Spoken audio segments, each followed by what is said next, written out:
Hi guys, welcome to Sports File here on Ombudsman Radio Public Complaints Commission Nigeria. My name is Jem and I have with me today, as always, our in-house analyst, Abdul.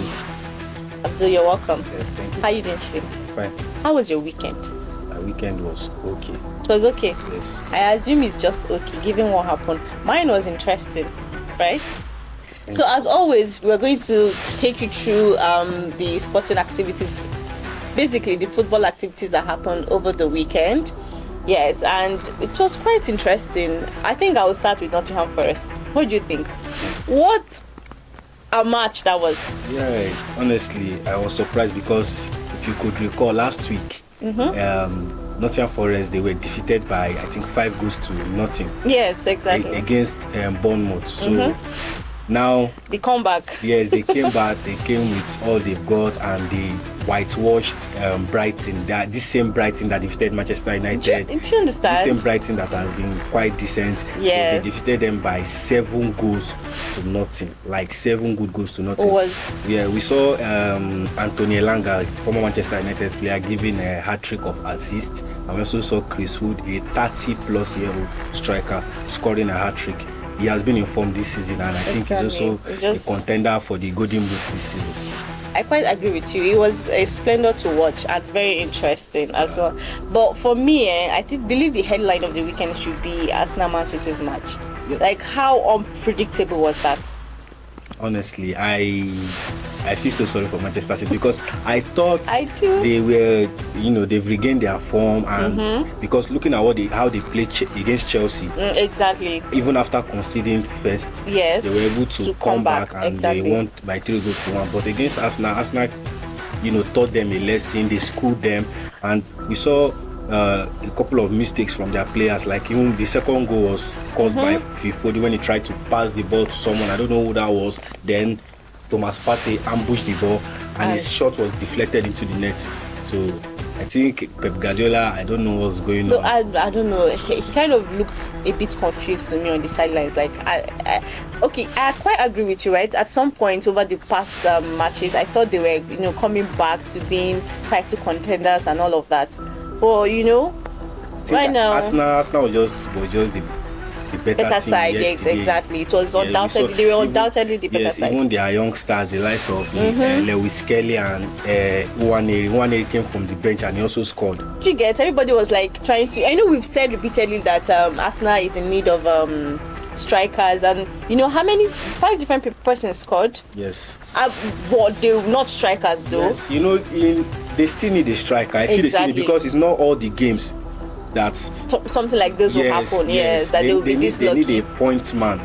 I don't think it's because Havertz cannot be that point man for them. So someone said that if they had a good striker, like a true 9 of sorts, the game would have been put to an end a long time ago, because right into the game, Man City was not on form. They were not, doing what looked like the real Man City that we're used to, right? Yeah. So it was still, but no, they gave a brilliant performance, and that was kudos to them. Yeah, they really tried. It was quite interesting. Arteta's tactics was spot on, and everything went in their favor. Everton did a great job too. Yeah, Everton over the weekend also did a great job. They defeated Leicester by 4 goals to nothing. I mean, I think they just sacked their manager and they employed David Moyes, their former coach, manager. Yes, and in the past 3 games they've gotten all 3 points. Yes. Sadly, Leicester at this point is in relegation form. Do you think they can come out of that? I'm not sure. I cannot beat my chest. Or do you think it's still too early to tell? Yeah, it's too early. It's too early. We still have a lot of games to play. I think they're just in week 24. Yes, week 24. There's still a lot of games to play. So I believe they can still hopefully come up with something. Yes, former champions, one-time champion. They should be able to do something. Yes. Also during the weekend we saw other fixtures like Southampton defeating Ipswich by 2 goals to 1. Fulham also defeated Newcastle by 2 goals to 1 also. And Wolves, surprisingly, they defeated Aston Villa by 2 goals to nothing. And also Tottenham won Brentford by 2 goals to I think that I wasn't expecting a very good. Tottenham surprised me. Yeah, and they were playing away, so I yes. Because they've had series of setbacks, right? Yes. But that game was quite interesting to watch. Yes, honestly. And Crystal Palace, Man U. Yeah, we saw another shambolic. Oh my God! Catastrophic performance. That's why I was surprised you said your weekend was good. From Manchester. I'm not surprised anyway. You know, this Manchester United players, they choose when to turn up and when not to turn up. It's like when you're not expecting a very good performance from them, they just surprise you. And when you're really expecting them to show up, it's something else. I don't know. Like yesterday, oh my God. Even the coach, a lot of people are complaining about the fact that he used Kobe Minor as a false nine, but you need to look at it. These two strikers that are in Manchester United now, Rasmus Højlund and Joshua Zirkzee, they've not. If you combine both of them together, they don't have up to 6 goals in the Premier League. Exactly. So the man is just trying to figure a way out. Yeah, I think he's just trying to see that something happens. Exactly, and some of these players, they are not just good. Look at Diogo Dalot and Garnacho. They did not turn up. That okay? I understand that there may be some lapses from the players, but I think it's just difficulty finding a synergy between the players' ability and then the coaches or the manager's philosophy, like his style of play. The manager's philosophy is a good philosophy. He has been using it in Sporting Lisbon and he has been successful there. There's nothing stopping him from implementing that same philosophy. That's what he's trying to implement. And these players, if they do not fit in, then they should leave and they should give this man, because you cannot keep sacking managers. If you still bring another one, these guys are not just good enough. They won't do anything. So it's not the managers. It's not the players. To me, it's not the manager's fault. Even if you want to blame the manager, I think like 80% of the fault is from the players. For me, whoever fault it is, Manchester United just need to do something. Exactly. We need to start seeing the Red Devils in action again, please. Soon, when we start signing players, we've signed. I think before the game we unveiled 2 players. We got Heaven from Arsenal, who from the Arsenal Academy, who is joining the first team immediately, and we have signed Patrick Dogu from Lecce, from the Italian Serie A. I hope. And he's also a left back, and we are lacking in that position, so he's going to bring a lot. Well, I hope all of this will just come together and do wonders or magic for. By special grace of God, we are hoping so. So Liverpool, right? We're not surprised, were you? No, I'm not surprised. So right now they are sitting pretty at the top of the league. Do you think they will be able to maintain that? Sure, Liverpool, they are very strong when you look at how they have been playing. And yesterday, with their star man, that was Mohamed Salah, who scored a brace. And he scored a penalty and another goal. So, and he's currently the highest goal scorer in the Premier League. So I believe they are 6 points clear, and they still have a game at hand. So that's like 9 points if they win that game. So I believe they can go on to win the league. Even Arsenal is also in the title race, although Arsenal are not that consistent. So yes, I think we can say for certain that Liverpool has like a hand on the trophy right now, but we're not so sure. There are still a lot of games to do. We're not so sure. But we are not so sure about Nottingham, Arsenal, and Man City. The best Nottingham Forest can do is to finish top 1 and get a ticket to the Champions League. They cannot win that, but I hope. Let's see how that will go. Yeah. Exactly. So today, being Monday, Chelsea will be taking on Wolves, right? No, they'll be playing West Ham. Yes. 9 p.m. tonight. So, any expectations? What do you think? Chelsea, they are like this, so you cannot really say. Yes, you cannot really say. So. Anyway, I think something good is going to come out of that match. I think we're going to see a different side of Chelsea. But let's see, fingers crossed. Real Madrid. Yes. Oof. Their match was. What do you think? I don't know. Real Madrid, they failed to win yesterday on Saturday, and I think it's going to affect their title race. But it has already affected them because now they are just 1 point clear and they are facing Atletico Madrid in their next game, which is going to be a tough one. So I don't know. With the likes of Mbappe, Vinicius, Bellingham on the pitch against Espanyol, one would expect them to score some clinical moves. Sometimes football is full of surprises, so it's a game of chance. They were not able to get all 3 points. They were defeated. Sadly, but Barcelona seems to be doing okay. Yeah, but Barcelona tried yesterday. They won. They defeated Deportivo Alaves by a goal to nil, courtesy of Lewandowski's goal. Yeah.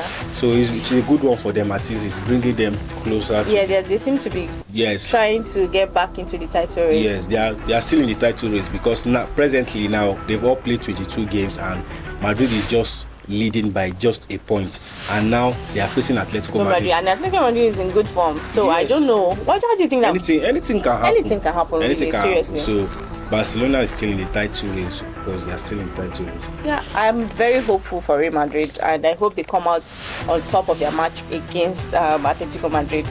What would you say? Also, even we saw Real Betis. Yes. They drew 2-2 with Atletico Bilbao. We saw Manchester United, Luni. Yes. Anthony. You know, he was in that game and he won the man of the match. Surprisingly. And Isco scored from the first goal from his rebound, so it was a good one for him. We wish him all the best and pray he succeed. Exactly. So what other exciting fixtures or what other fixtures were exciting to you? Okay, even in the La Liga we saw Valencia, they defeated Celta Vigo by 2-1. Osasuna also defeated Real Sociedad by 2-1. Villarreal also defeated Real Valladolid by 5-1. That was like a landslide victory. Yes, and Sevilla drew Getafe 0-0. It was 0-0 between Getafe and Sevilla. Alright, that's quite. So now I think we can move to Serie A. Yeah. So there was a derby between Inter Milan and AC Milan. There was the derby. You know, in every derby game is not always. It comes with a lot of action and tensions. pressure. You know, we have a point make. You know, bragging rights and stuff like that. The game ended 1-1, where we saw Inter Milan. Two of their goals were disallowed. The goal from Lautaro Martinez and Nicolo Barella was disallowed, and they scored at 90 plus minutes, like when the match is almost when we concluded that it's over, right? Honestly, they had to find their way back into the game and share the points with AC Milan. It was good that they could share the point. At least it levels the playing field at the end of the day. We also saw Juventus. They defeated Empoli by 4-1. The new boy from PSG, Kolo Muani, this is now his third goal in 2 games. He scored 2 goals yesterday, and also Dusan Vlahovic and Conceição. He seemed to have a promising future. They were on the score sheet. Yes, they came from behind because they conceded at the 4th minute of the game. So they came from behind and they scored 4 goals. So they turned things around. They turned things around and scored 4 goals. We also saw Roma played Napoli. It was 1-1 between them, and also Fiorentina defeated Genoa by 2-1 during the weekend, and also Atlanta. It was 1-1 between Atlanta and Torino. Bologna defeated Como by 2-0. Udinese also defeated Venezia by 3-2. While Hellas Verona defeated Monza by 1-0. Basically, it was quite an interesting weekend. Yeah, full of action-packed activities and then goals and disallowed goals and all of that. And that has been what happened and what we tried to put you through. But before we go, the transfer window closed. No, it's not closed yet. Its deadline is today. Oh, that's interesting. I didn't know that. So, what was shocking to me was Rashford's move to Aston Villa. Well, it was not shocking to me because Ruben Amorim doesn't want to have. I don't think he wants to. And I think Rashford is just interested in playing because he has not been playing. Yes, and that was due to his professionalism. Ruben Amorim has been complaining that this guy is not putting his all during training session, and when a player is not performing well during training session or is not putting all the efforts that the coach wants to see, then the coach can decide not to play him. That's why the coach has not been playing him. So, well, I hope he gets enough playing time in Aston Villa. He will definitely. I think Emery will be able to, he's kind of rebranding Aston Villa now. I think he'll be able to do something with Rashford as well. I hope so. I think he'll be able to ignite that fire back. I hope so. We see the Manchester United fans, Marcus Rashford. Wishing him all the best.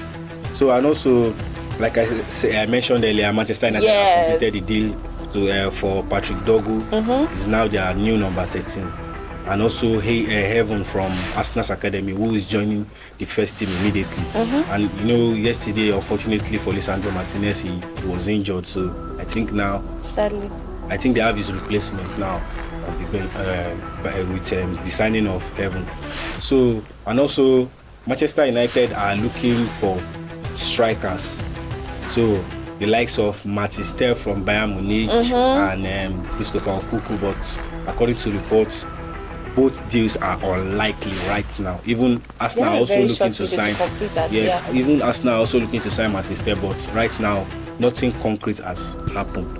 I think I'm not sure. Anything that is not concluded today, I don't know. It will be concluded. It can any deal can stay. It's it still can still a happen. long way. They can Yes. still pull off something. Yeah, it can Well, still happen. if they do, guess what? We'll be here to bring it all to you by next week. So stay with us and please do be kind enough to join us same time next week. Have a pleasant time.